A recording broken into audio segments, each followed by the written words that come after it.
안녕하세요. 게으른개미입니다. 오늘은 연금저축펀드에 대한 여러 오해들 중 하나에 대해서 설명드리고자 합니다. 흔히들 연금저축펀드는 55세 이후에 연금으로 수령해야 이득이고 중도해지하면 큰 손해라고 말합니다. 그래서 일부 사람들은 연금저축펀드 무용론을 말하기도 합니다. 또 일부 사람들은 어차피 매년 세액공제를 받더라도 나중에 연금으로 받을 때 그동안 세액공제를 받은 만큼 다 돌려내기 때문에 지금 세액공제를 받아도 이익이 아니라고 말하기도 합니다. 하지만 이 이야기는 일부의 경우에만 맞고 대부분의 경우에는 해당하지 않는 틀린 말입니다. 지금부터 그 이유를 말씀드리겠습니다. 연금저축펀드 또는 IRP에 매년 1,800만 원씩 납입하여 매년 4% 배당주에 투자하였다고 가정해 보겠습니다. 그리고 연소득은 5,500만 원 이하로 16.5%의 세액공제 혜택을 받는다고 가정해 보았습니다. 그냥 일반 주식계좌를 통해 투자한 경우부터 먼저 비교해 보겠습니다. 1년차에 1,800만 원을 투자하고 똑같이 4%인 72만 원의 배당금을 받았습니다. 연금계좌에서는 배당소득세를 내지 않기 때문에 계좌에는 1,872만 원이 쌓였습니다. 일반 계좌에서는 72만 원에 대한 배당소득세 15.4%를 제외하면 잔액은 1,861만 원이 됩니다. 첫 해에 두 계좌는 11만 원의 차이가 발생합니다. 연금저축펀드의 경우 납입한 금액 1,800만 원 중 900만 원에 대해서는 16.5%에 대해 세액공제 혜택을 받습니다. 계산하면 149만 원의 현금을 돌려받는 셈입니다. 2년차가 되면 어떻게 될까요? 두 계좌에 각각 1,800만 원씩 추가로 납입했다고 가정해 보겠습니다. 연금저축펀드 계좌에는 전년도 평가금액인 1,872만 원에 새로운 납입액 1,800만 원이 합산되어 3,672만 원이 되고 배당금으로 4%인 147만 원을 받게 되면 계좌평가금은 3,819만 원이 됩니다. 일반 계좌에서는 전년도 평가금액인 1,861만 원에 새로 투입한 1,800만 원을 합산하면 3,661만 원이 되고 배당금으로 146만 원을 받지만 15.4%인 배당소득세를 제외하면 계좌평가액은 3,785만 원이 됩니다. 두 계좌의 차이는 34만 원으로 벌어지게 됩니다. 이렇게 매년 두 계좌에 1,800만 원씩 계속해서 납입하면 10년 차가 되면 연금 계좌에는 평가액이 2억 2,475만 원이 되고 일반 계좌의 평가액은 2억 1,714만 원이 됩니다. 두 계좌의 차이는 761만 원이 됩니다. 20년 차가 되면 연금 계좌의 평가액은 5억 5,745만 원이 되고 일반 계좌의 평가액은 5억 2,003만 원이 됩니다. 두 계좌의 평가액은 3,742만 원이 되는 것입니다. 20년간 연금 계좌에 납입한 원금은 매년 1,800만 원씩 총 3억 6천만 원이기 때문에 연금 계좌에서 발생한 수익은 약 2억 원이 약간 안 된다고 할 수 있습니다. 만약 55세 이후에 연금 계좌에 쌓인 금액을 매년 1,500만 원 내에서 연금으로 탄다면 최대 이 수익에 대해서 5.5%의 기타 소득세만 내면 되기 때문에 계산하면 전체 수익에 대해 최고 1,100만 원만 내면 됩니다. 두 계좌의 평가액 차이가 3,742만 원이었으니 1,100만 원의 연금소득세를 내더라도 연금 계좌의 수익률이 훨씬 좋습니다. 여기까지 설명한 내용은 연금 계좌의 과세이원 효과를 설명드린 내용입니다. 중도에 해지하지 않고 연금으로 수령한다면 당연히 연금 계좌의 수익률이 훨씬 좋다는 것은 누구나 인정하는 내용입니다. 세액공제 효과를 아직 계산하기도 전인데 과세이원 효과만으로도 두 계좌는 큰 차이를 나타내었습니다. 그럼 세액공제 효과를 더해서 생각해 보겠습니다. 연금 계좌에서는 매년 149만 원의 세액공제 혜택을 받았으며 단순 계산해서 20년을 합산하면 세액공제 혜택만 2,980만 원이 됩니다. 물론 세액공제를 받을 만큼 소득이 큰 경우만 해당되는 이야기입니다. 추가로 세액공제를 받을 만큼 소득이 크지 않다면 물론 세액공제 혜택도 없습니다. 하지만 이 경우에는 중도인출에 따른 불이익도 없기 때문에 손해볼 일은 아닙니다. 지금까지 연금계좌에서 받은 세액공제 금액을 그대로 단순합산했지만 만약 이 금액을 일반 계좌에 계속 재투자했다면 어떻게 될까요? 세액공제 받은 금액을 4% 배당주에 투자하고 15.4% 배당소득세를 납부했다고 가정하고 계산한다면 20년이 지나면 세액공제 혜택은 4,290만 원이 됩니다.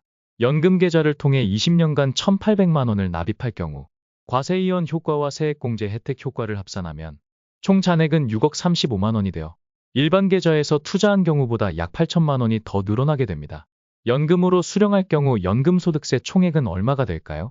연금소득세는 세액공제 혜택을 받은 금액과 그동안 얻은 수익금에 대해서만 매겨지고 세액공제를 받지 않은 원금에 대해서는 연금소득세도 없습니다. 세액공제 혜택을 받지 않은 금액은 매년 900만 원씩 20년간 납입하였기 때문에 1.8억 원이 됩니다. 연금계좌의 잔액 5억 5,745억 중 1.8억 원을 빼면 3억 7,745억 원이 세액공제 혜택을 받았거나 그동안 얻은 수익금이 됩니다. 이 금액에 대해 최대 5.5%인 연금소득세를 계산하면 연금소득세는 최대 2,076만 원이 됩니다. 연금소득세를 계산하면 일반 계좌보다 총 6천만 원 정도의 이익인 셈입니다. 연금 계좌의 혜택이 매우 크다는 것을 알 수 있습니다. 그러면 만약 중도 인출할 경우에는 어떻게 될까요? 연금 계좌를 중도 인출할 경우에는 세액공제를 받은 금액과 그동안의 수익금에 대해서 16.5%의 기타소득세를 내야 합니다. 예를 들어 만약 1년차에 중도 인출할 경우 기타소득세를 계산해 보겠습니다. 이 경우 연금 계좌에 잔액 1,872만 원 중에서 세액공제를 받지 않은 원금인 900만 원을 뺀 나머지 금액에 대해서 16.5%의 기타소득세를 납부해야 하므로 160만 원을 뱉어내야 합니다. 기타소득세를 뺀 나머지 금액은 1,865만 원이 됩니다. 1년 만에 중도 해지하더라도 일반 계좌에서 해지한 경우보다 4만 원이 이익입니다. 그 이유는 세액공제를 받은 금액을 재투자해서 배당금을 받았기 때문입니다. 일반 계좌라면 세액공제를 처음부터 받지 않았기 때문에 추가 수익도 없지만 세액공제를 받은 금액으로 수익을 본다면 그중 일부를 세금으로 내더라도 나머지 일부는 원래라면 없었을 나의 초과 수익이 되는 셈입니다. 다음으로 10년차에 중도 인출할 경우 기타소득세를 계산해 보겠습니다. 10년차에 연금계좌 잔액 2억 2,475만 원 중 그동안 세액공제를 받지 않은 원금인 9천만 원을 제외한 나머지 금액에 대해서 기타소득세 16.5%를 납부해야 합니다. 계산하면 2,223만 원의 기타소득세가 계산됩니다. 기타소득세를 납부하고 남은 금액과 세액공제 받은 금액을 재투자한 금액을 합산하면 연금계좌의 경우 평가금액이 2억 2,043만 원이 되고 일반 계좌라면 2억 1,714만 원을 받을 수 있습니다. 연금계좌를 10년차에 중도 인출하더라도 329만 원의 이득인 셈입니다. 20년차에 중도 인출할 경우라면 1,804만 원의 이득입니다. 중도 인출을 하더라도 오랫동안 유지하다가 중도 인출하는 게 이득인 셈입니다. 그래프로 나타내 보았습니다. 당연하게도 중도 해지하지 않은 경우 그 효과를 최대로 볼 수 있고 불가피하게 중도 해지를 하더라도 일반 계좌에서 투자한 경우보다는 이득인 것을 알 수 있습니다. 그럼 만약 총 급여가 5,500만 원 이상인 경우라면 어떻게 될까요? 이 경우 세액공제는 13.2%를 받을 수 있는 반면에 기타소득세는 16.5%를 납부해야 하기 때문에 손해가 발생할 수 있습니다. 표로 나타내면 다음과 같습니다. 이 경우에는 10년 내에 중도 해지할 경우라면 일반 계좌가 이득인 상황이 되고 10년만 유지한다면 중도 해지를 하더라도 연금저축에 납입한 경우가 이득이 됩니다. 하지만 중도 해지를 하더라도 일반 계좌에 투자한 경우와 비교했을 때 손해가 그리 크지는 않은 규모입니다. 6년 차일 때 두 격차가 가장 벌어지는데 이 경우에도 두 계좌의 차이는 93만 원 정도입니다. 그리고 그 이후부터는 시간이 지나면 지날수록 중도 해지하더라도 연금 계좌의 이익이 훨씬 커지게 됩니다. 20년 차가 되면 중도 해지하더라도 연금 계좌가 946만 원의 이익이 됩니다. 지금까지 중도 해지를 하더라도 대부분의 경우 연금 계좌를 통해서 투자하는 경우가 이득이라는 점을 예를 들어서 설명드렸습니다. 세액공제 효과와 과세 이연 효과 위주로 말씀드렸지만 연금 계좌가 유리한 이유는 몇 가지 더 있습니다. 일반 계좌에서 배당금을 매년 2천만 원 이상 받을 때에는 금융소득종합과세자가 되어 추가 세금을 내야 할 경우도 있습니다. 그리고 지역가입자라면 연간 배당소득이 1,000만 원이 넘을 경우 건강보험료를 추가로 납입하여야 하며 직장가입자라면 연간 배당소득이 2천만 원이 넘을 경우 건강보험료를 추가로 납입하여야 합니다. 하지만 연금계좌에서는 배당소득이 1억 원이 되더라도 아직까지는 건강보험료를 추가로 내지 않아도 됩니다. 저는 아직 초등학생인 두 자녀에게도 연금계좌를 만들어 주었습니다. 아직 세액공제는 받을 수 없지만 과세이연 복리효과가 얼마나 대단한지 알고 있기 때문입니다. 자녀가 직장생활을 시작하게 되면 그때 세액공제를 받을 수도 있습니다. 저는 시간을 무기로 꾸준히 연금계좌를 통해 배당 ETF에 투자하는 방법이야말로 개인 투자자가 주식 투자로 성공하는 가장 쉽고 확실한 투자 방법이라고 생각합니다. 지금까지 게으른개미였습니다. 좋아요와 구독을 누르시면 부자 됩니다.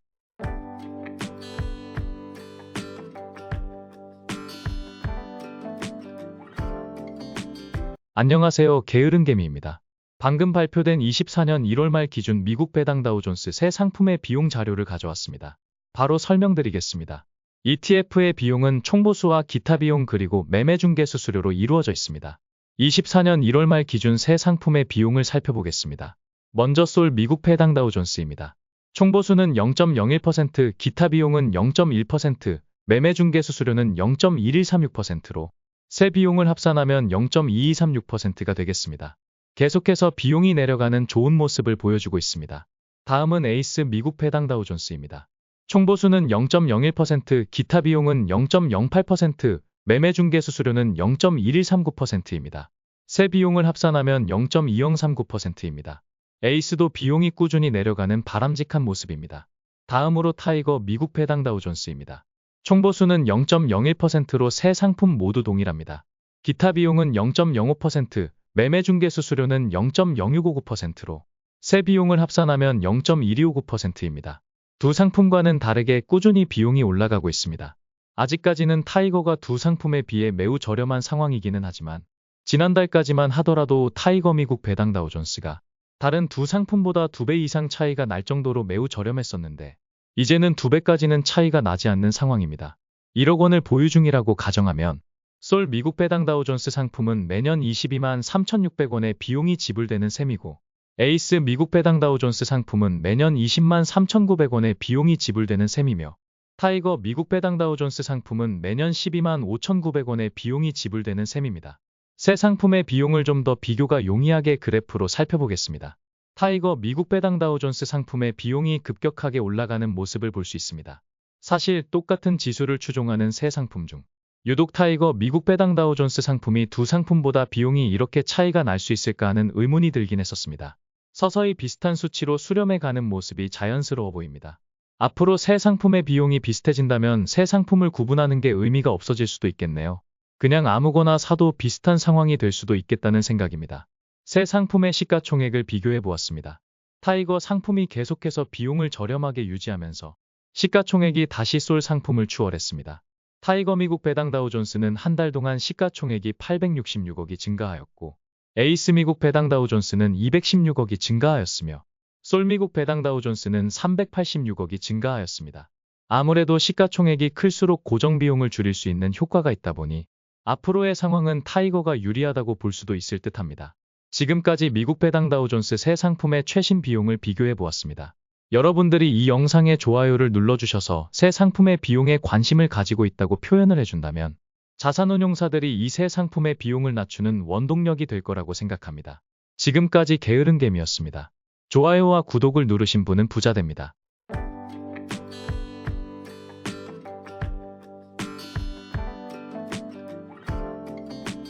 안녕하세요. 게으른개미입니다. 24년 1월 4주차 보고서입니다. 1월은 현재까지 코스피는 6.7% 하락하였고 코스닥은 3.4% 하락하였으며 제 계좌는 보합 수준을 나타내고 있습니다. 1월 들어 가치주들이 힘을 내고 있는 것 같습니다. 다음은 월별 누적 수익금 현황입니다. 24년 1월은 현재까지 5만원의 수익을 기록하고 있습니다. 투자보고서를 작성하기 시작한 2020년 이후 누적으로는 1억 8,641만원의 수익을 기록하고 있습니다. 다음은 종목별 현황입니다. 이번 주에는 거래가 없었습니다. 대신증권 우선주는 그동안 받은 배당금을 감안하면 거의 본전 수준이라고 보여지지만 가장 비중이 높은 금호석유 우선주가 회복을 못하고 있는 점이 아쉽습니다. 그동안 받은 배당금을 고려하더라도 금호석유 우선주 종목에서 20%대의 손실을 기록하고 있다고 보여집니다. 그래도 이번 주를 지나면서 제가 보유한 종목 중 비중이 높은 상위 종목들이 많이 플러스로 돌아선 모습입니다. 특히 오랫동안 지지부진했던 태광산업이 이번 주 큰 폭의 상승을 보여주며 플러스로 돌아선 모습입니다. 이번 주에는 미래에셋증권이 자사주 매입을 발표하였습니다. 보통 주식 1,000만 주와 미래에셋증권 이읍이 50만 주를 매수한다고 합니다. 금액으로는 700억이 약간 안 되는 수준입니다. 미래에셋증권은 작년에도 자사주 1,000만 주를 매입하였고 재작년에도 자사주 1,000만 주를 매입하는 등 최근 몇 년간 계속해서 자사주를 매입하고 있습니다. 특히 자사주를 매입한 후에는 이어서 소각까지 해주는 등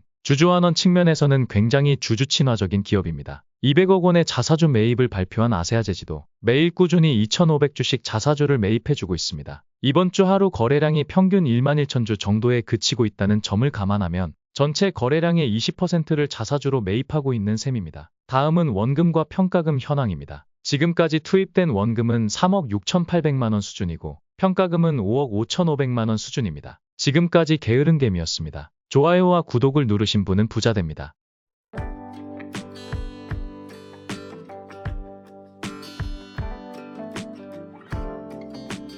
안녕하세요. 게으른개미입니다. 24년 1월 말 보고서입니다. 1월 한 달간 코스피는 6%가 하락하였고 코스닥은 7.8%가 하락하였으며 제 계좌는 5.2% 상승하였습니다. 다음은 월별 누적 수익금 현황입니다. 24년 1월은 2,860만 원의 수익을 달성하였습니다. 투자 보고서를 작성하기 시작한 2020년 이후 누적으로는 2억 1,496만 원의 수익을 기록하고 있습니다. 다음은 보유 종목 현황입니다. 1월 마지막 주에 거래는 없었습니다. 이번 주에도 저PBR주와 자사주를 많이 보유한 종목들이 많이 상승하였습니다. 제가 매수할 때 가장 고려하는 지표 중 하나가 PBR입니다. 저는 PBR이 1을 넘으면 거의 보유하지 않습니다. PBR은 주가 순자산 비율을 의미합니다. 만약 어떤 기업의 청산가치가 100억인데 시가총액이 100억이라면 PBR이 1이 됩니다. 시가총액이 50억이라면 PBR이 0.5가 되는 것입니다. PBR이 낮을수록 기업이 저평가되어 있다고 생각하면 됩니다. 청산가치 대신 자산에서 부채를 뺀 자본, 즉 순자산 가치라고 생각해도 동일합니다. 제가 미국 주식보다 국내 주식에 더 큰 비중으로 투자하고 있는 이유도 우리나라는 자산 가치가 시가총액보다 큰 싸구려 종목이 널려있기 때문이기도 합니다. 이번 주 내내 폭등한 태광산업도 마찬가지입니다. 최근 50만원대부터 90만원대까지 큰 폭으로 상승을 한 태광산업은 폭등을 한 현재 가격으로도 PBR이 0.2배가 되지 않습니다. 만약 내가 1조 원의 현금으로 시가총액이 1조 원인 태광산업의 주식을 모두 살 수 있다면 태광산업의 주식을 모두 산 후 영업을 그만두고 모든 자산을 현금화하면 5조 원을 손에 쥘 수 있는 셈입니다. 1조 원을 투자하자마자 5조 원이 생기는 셈입니다. PBR이 1보다 낮다는 이야기는 한편으로는 경영진들이 무능에 극치를 보이고 있다는 뜻입니다. 아무것도 하지 않고 청산하는 가치보다도 현재 기업이 낮은 가치를 받고 있다는 뜻이기 때문입니다. 이때 주주들은 기업의 경영진들에게 아무것도 하지 말라고 질타한 후 모든 자산을 현금화해서 주주들에게 나누어 주라고 주장해야 합니다. 정부도 늦게나마 PBR이 1보다 낮다는 것이 문제라는 것을 인식하고 제도를 개선하려고 하는 듯합니다. 정부의 개선 여부와는 별개로 이런 주식을 보유하면 마음이 편안합니다. 기업이 망해도 나의 투자금은 크게 손해보지 않을 수도 있다는 믿음 때문입니다. 제가 보유한 종목들의 현재 PBR을 살펴보면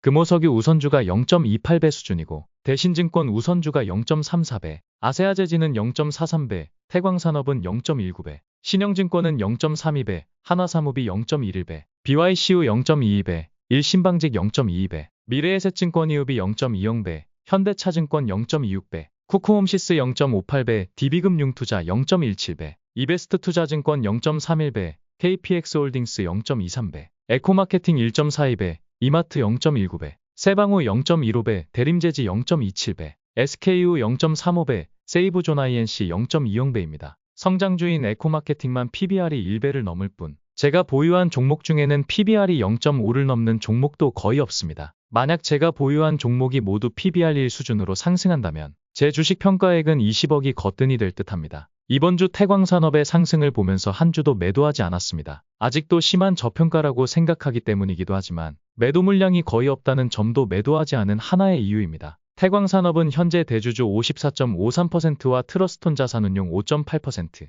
그리고 자사주 24.41%가 잠겨있는 상황입니다. 유통되는 물량은 대략 15% 정도밖에 되지 않습니다. 대략 15만 주 정도 되는 셈입니다. 평소 대략 하루에 300주도 거래되지 않은 날이 많았고 급등을 하는 중에도 하루에 2, 3만 주 정도밖에 물량이 나오지 않았습니다. 시가총액이 1조인데 급등하는 동안 하루 거래 금액은 2, 300억 밖에 되지 않는 셈입니다. 그래서 조금 더 오를 가능성이 높다고 보고 계속해서 지켜보고 있는 중입니다. 지금까지 사람들은 만년 저평가 종목이라고 외면해왔지만 저는 묵묵히 앞으로도 계속 이런 종목들을 보유할 생각입니다. 오르지 않더라도 마음 편히 오래오래 보유하다 보면 한 번쯤 오를 이유가 생기지 않을까 생각하고 5년에 한 번만 급등해주면 저는 충분하다고 생각합니다. 다음은 월별 원금 및 평가금 현황입니다. 현재까지 투입된 원금은 3억 6,800만원 수준이고 평가금은 5억 8,300만원 수준입니다. 지금까지 게으른개미였습니다. 좋아요와 구독을 누르신 분은 부자 됩니다.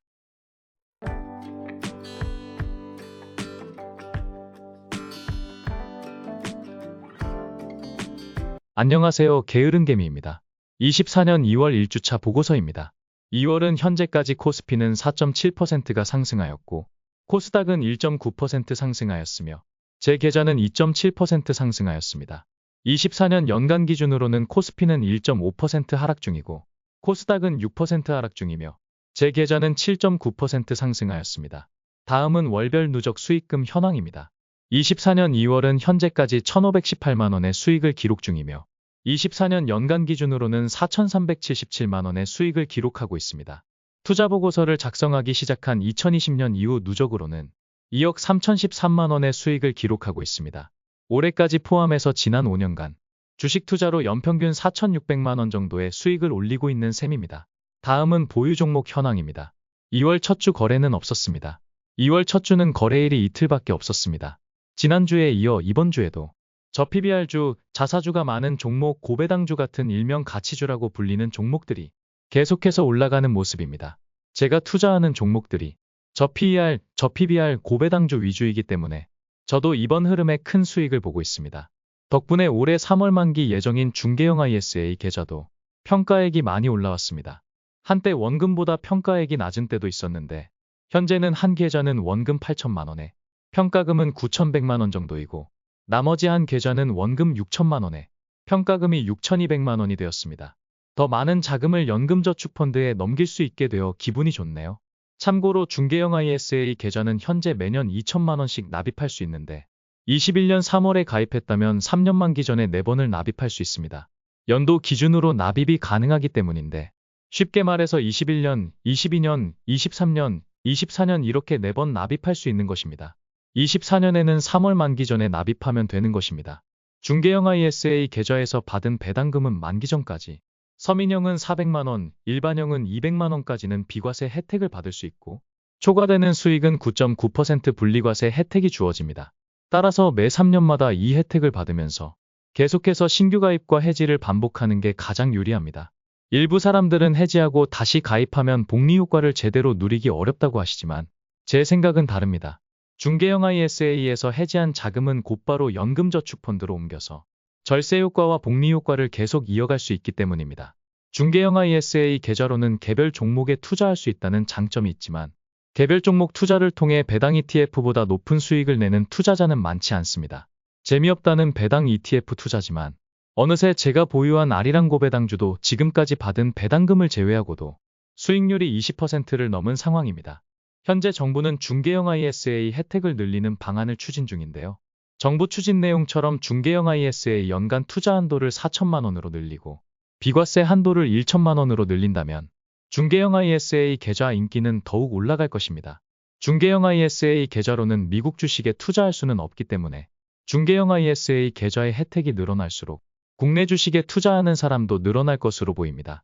이런 최근의 여러 상황들을 봤을 때 올해는 국내 주식시장이 좋은 흐름을 보이지 않을까 기대해봅니다. 다음은 현재 원금 및 평가금 현황입니다. 지금까지 투입한 원금은 3억 6,800만 원 수준이고 평가금은 현재 5억 9,800만 원 수준입니다. 지금까지 게으른개미였습니다. 좋아요와 구독을 누르신 분은 부자 됩니다.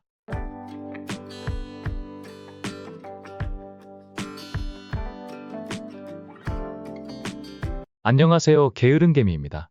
24년 2월 2주차 보고서입니다. 24년 2월은 현재까지 코스피는 4.9% 상승하였고 코스닥은 3.4% 상승하였으며 제 계좌는 4.5% 상승하였습니다. 24년 연간 기준으로는 현재까지 코스피는 1.3% 하락하였고 코스닥은 4.6% 하락하였으며 제 계좌는 9.7% 상승하였습니다. 다음은 월별 누적 수익금 현황입니다. 24년 2월은 현재까지 2,524만 원의 수익 중이고 24년 연간 기준으로는 5,383만 원의 수익을 기록하고 있습니다. 투자보고서를 작성하기 시작한 2020년 이후 누적으로는 현재까지 2억 4,020만 원의 수익을 기록하고 있습니다. 2020년부터 연평균 4,804만 원의 수익을 올리고 있는 셈입니다. 다음은 보유 종목 현황입니다. 이번 주부터는 3월 만기인 중개형 ISA에서 보유한 종목들을 차츰 조금씩 매도하고 있습니다.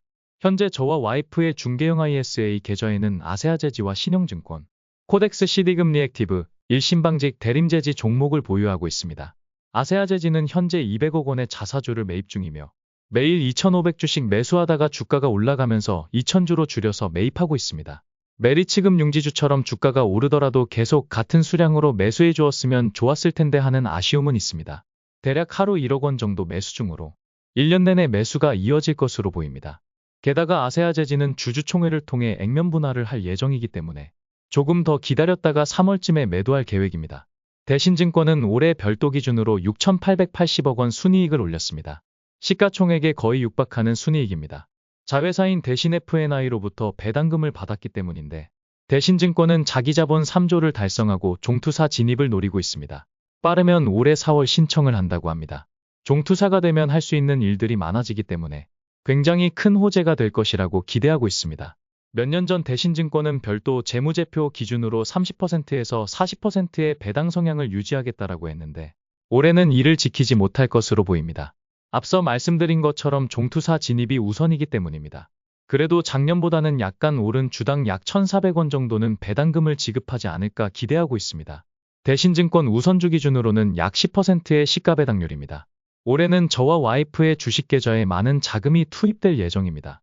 일단 올해는 두 중개형 ISA 계좌에 만기 전에 각각 2천만 원씩 납입하여야 하고 만기 후 연금저축펀드로 이체한 후 새로운 중개형 ISA 계좌를 개설하여 각각 또 2천만 원씩 납입해야 합니다.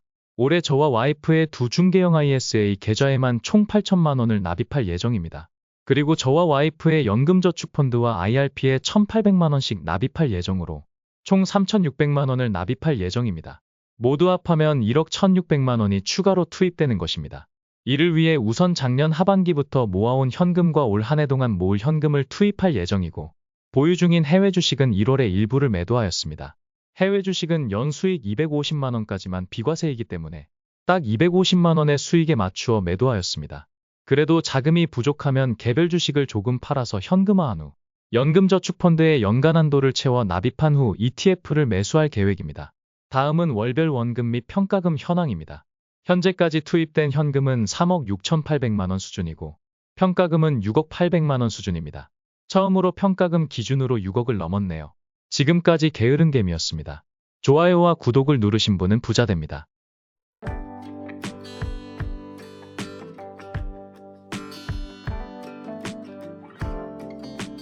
안녕하세요. 게으른개미입니다. 24년 2월 3주차 보고서입니다. 2월은 현재까지 코스피는 6.1% 상승하였고 코스닥은 7.3% 상승하였으며 제 계좌는 6.1% 상승하고 있습니다. 24년 연간 기준으로는 코스피는 0.2% 하락 중이고 코스닥은 1% 하락 중이며 제 계좌는 11.3% 상승 중에 있습니다. 다음은 월별 누적 수익금 현황입니다. 2월은 현재까지 3,387만 원의 수익을 기록하고 있으며 24년 연간 기준으로는 현재까지 6,246만 원의 수익을 기록하고 있습니다. 투자보고서를 작성하기 시작한 2020년 이후 누적으로는 2억 4,882만 원의 수익을 기록하고 있습니다.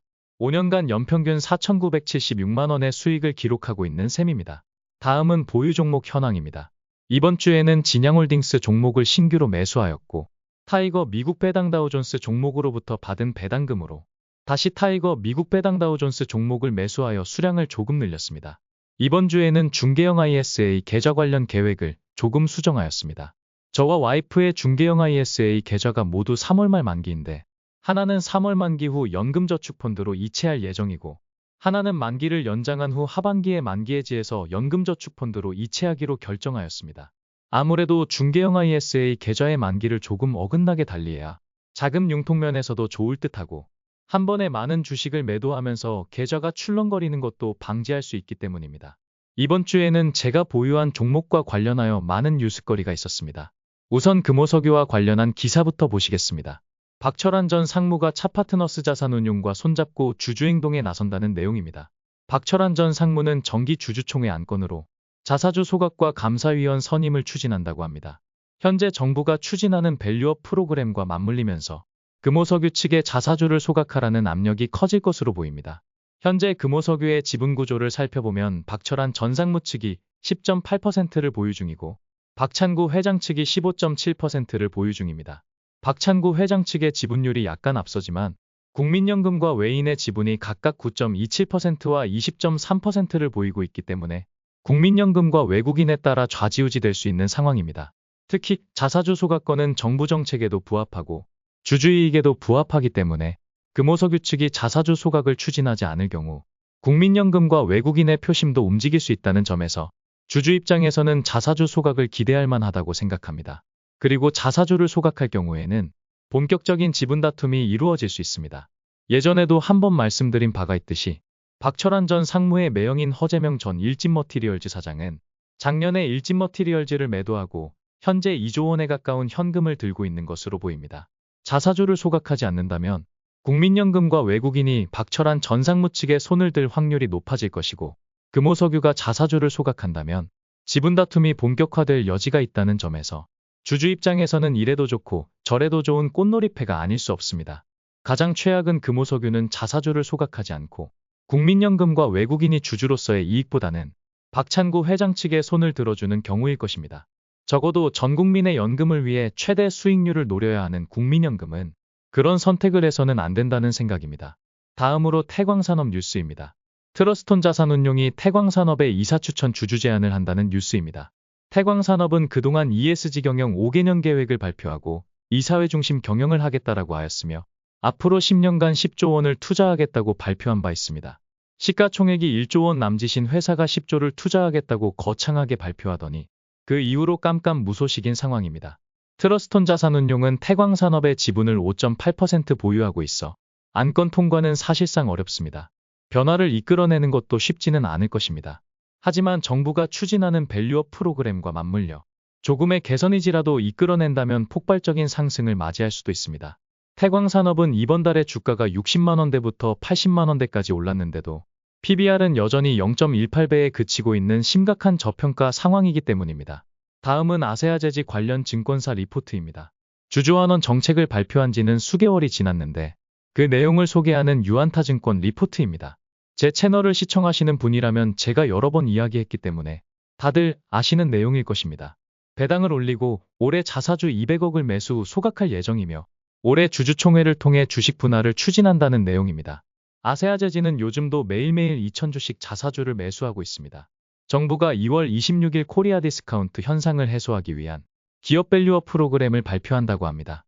어떤 내용이 담길지는 아직 확정된 내용이 아니라 기사마다 제각각 다르긴 하지만 대략적으로 살펴보면 부실하기 짝이 없습니다. 우선 PBR, ROE 등 지표를 시가총액과 업종별로 비교 공시하겠다는 내용입니다. 그런데 이는 이미 많은 사이트나 앱을 통해 실시간으로 볼 수 있는 내용입니다. 상장사들의 기업가치 개선 계획 공표 권고는 자발적으로 기업가치를 올릴 의지가 없는 기업에는 아무 쓸모없는 정책입니다. 기업가치 개선 우수기업으로 구성된 상장지수펀드 도입의 경우 기업에 무슨 혜택이 있을까요? 이미 국내의 많은 저평가 기업들은 기업가치를 올리는 방법을 몰라서 못 올리는 게 아닙니다. 기업가치를 낮게 유지하는 게 본인들에게 유리하기 때문입니다. 아직 열흘이라는 시간이 있기 때문에 지금 나오는 내용보다 더 핵심적인 개선책이 발표되기를 바라봅니다. 다음은 월별 원금 및 평가금 현황입니다. 현재까지 투입된 원금은 3억 6,800만원 수준이고 평가금은 6억 1,700만원 수준입니다. 지금까지 게으른 겜이었습니다. 좋아요와 구독을 누르신 분은 부자 됩니다.